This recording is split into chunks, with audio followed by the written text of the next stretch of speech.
Hi, I'm Mrs Whitehill and I am the Head of English faculty, and I'm going to be doing your assembly today for Lutterworth College. I'm going to be talking about words and the power of language, and I want to start that right back at the beginning. We begin to learn words before we're even born, when we're in our mother's wombs, and it's an amazing process that we go through to get there, and it's something that we look at in year 12 when we are studying our English language A-level. So I'm just going to show you a little video which actually gets you to see how amazing that is. So let me introduce you to Deb Roy. He is a linguist, and he has been looking into the way in which children acquire language, child language acquisition, and he's going to talk about his son and some research that he's done.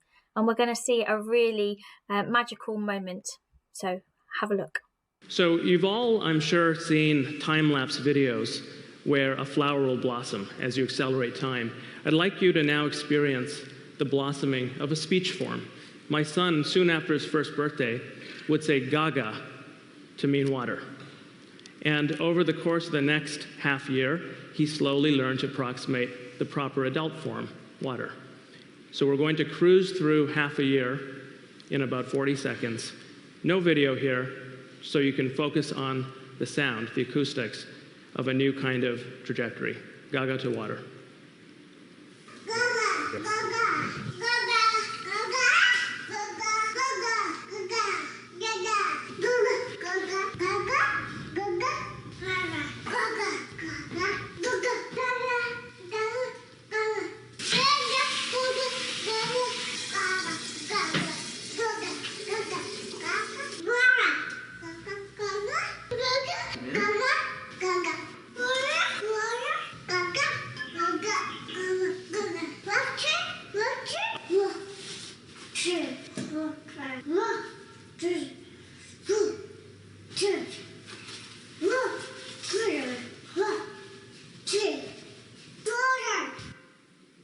He sure nailed it, didn't he?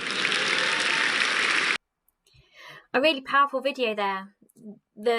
All the skills that have gone into being able to say that word, and the time and the effort that that's taken. And we just heard that, as he said, on time lapse. So sometimes, though, we don't use our words in the same powerful way that it takes us to learn them, or that time and that effort. Do we actually make sure we use our words in that same important way? So some people do, and there's 3 examples here, and they get us to think about how important our words are and the way in which they can impact other people. So just take a moment now to read what is on the screen.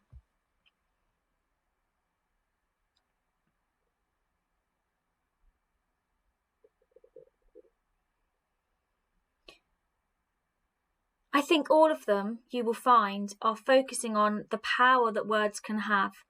And I think Jessamine West has a word that stands out for me the most, because I think this is very true. And she is a writer, an American writer. A broken bone can heal, but the wound a word opens can fester forever. And I think that's a really interesting use of language, to fester. And I think from my own experience, that's very true. With things that have been said to me over time, really sticking with me for years in some cases. And did that person mean that? Maybe, maybe not. Do they realise? Do you realise? Do I realise the power our words can have on people, whether that is positive or whether that is negative? And one of my own experiences is something that I would argue has shaped me in a positive and a negative way. So that word fester really resonates. And this idea of Rachel's as well, things that stick with you. When I went for my teacher training interview, I was asked by the lecturer how I knew what it was like to work hard, because I was from a working class family.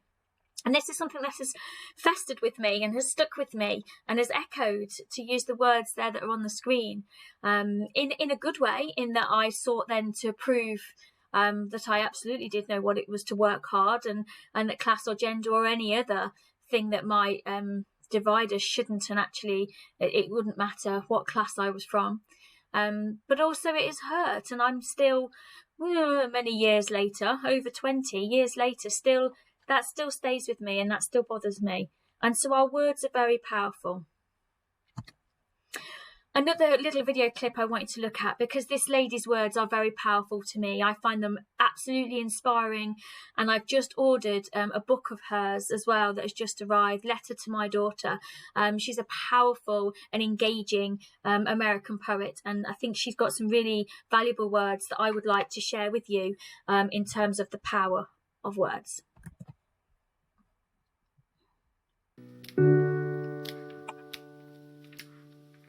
Words are things, I'm convinced. You must be careful about the words you use, or the words you allow to be used in your house. In the Old Testament, we are told in Genesis that in the beginning was the Word, and the Word was God, and the Word was with God. That's in Genesis. Words are things. You must be careful.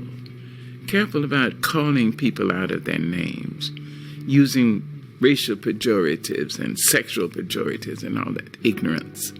Don't do that. Someday we'll be able to measure the power of words. I think they are things. I think they get on the walls. They get in your wallpaper. They get in your rugs, in your upholstery, in your clothes, and finally into you. Words as things and measuring them. And if you watch the rest of that Deb Roy TED Talk, he talks about how he actually has come to be able to measure those words and how powerful that they are in terms of their development. So we need to think really carefully about how we use them. So, to come to a poem, to think about words, and to link in with an important event that's taking part this week. A poem called Not My Business. And it's written by a Nigerian poet, and I'm worried I'm going to say his name wrong. Nai Ozundare. I hope that's correct. I apologise if it's not. Not my business. They picked Akani up one morning, beat him soft like clay, and stuffed him down the belly of a waiting jeep. What business of mine is it, so long as they don't take the yam from my savouring mouth? They came one night, booted the whole house awake, and dragged Delandi out, then off to a lengthy absence. What business of mine is it, so long they don't take the yam from my savouring mouth? Chinwe went to work one day, only to find her job was gone.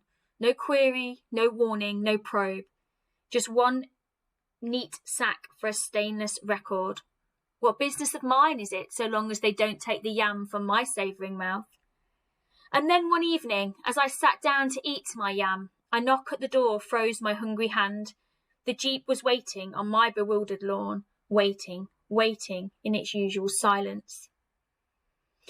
The poet is seeking to talk about a particular time in Nigerian history where people were treated badly for various things, for their politics, for their behaviour, and terrible things took place in the country. And the power of words here in this poem is expressing the situation and what took place, but also, if I'm just going to eat my yam and I'm not going to stand up and I'm not going to be willing to be heard on behalf of the people who then might be left to talk about me. And there's another famous poet which also goes along those same lines.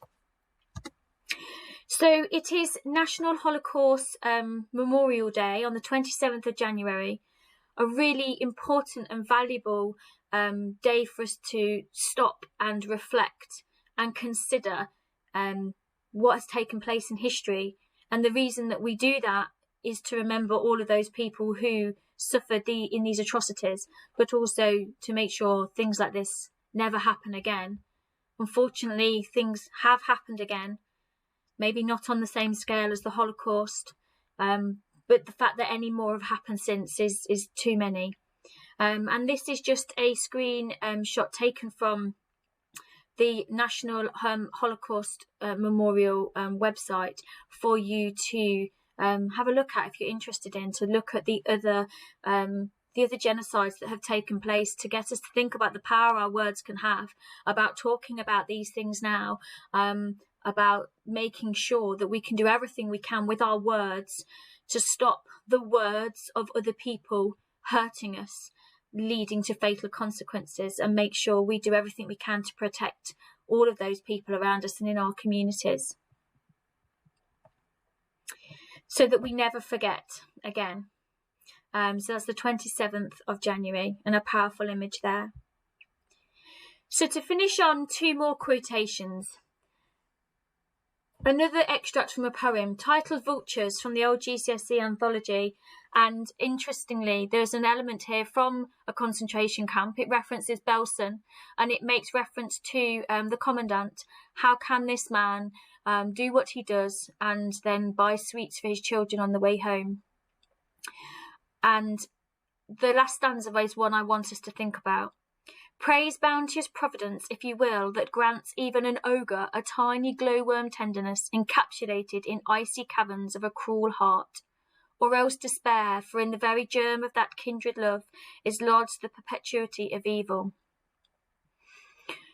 So within everybody, this poet felt that there's a glowworm even within the person, and there has to be, because otherwise we just purely believe in evil.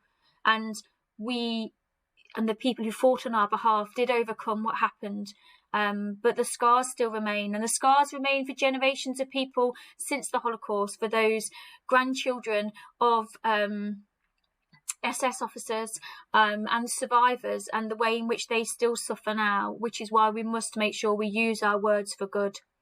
And the final thing to finish on, which was a bit of a hit read of the summer, When the Crawdads Sing. Fantastic book to read. Your parents may have read it. If you're in years 10 or 11 or above, you may have read it too. But this sentence really stuck out with me. Incredibly powerful. When the illiterate protagonist learns how to read, and she's taught how to read by somebody. She'd always been abandoned in the swamps in America, growing up in the 30s and the 40s. I wasn't aware that words could hold so much. I didn't know a sentence could be so full. So please think about how you use your words. How does this link into your life? Say thank you more. Talk to your grandparents, to your parents, to your cousins, to your aunts, to your uncles. Use your words for power. When you're on social media, Snapchat, I know she's behind my head, Instagram, WhatsApp, think about how you're using your language. Hashtag be kind. Think about how your words might stick with other people, and make sure that they are a positive thing in their lives, that they remember you for those positive reasons and not for any words you might wish when you are older and reflect more that you could take back. Thank you.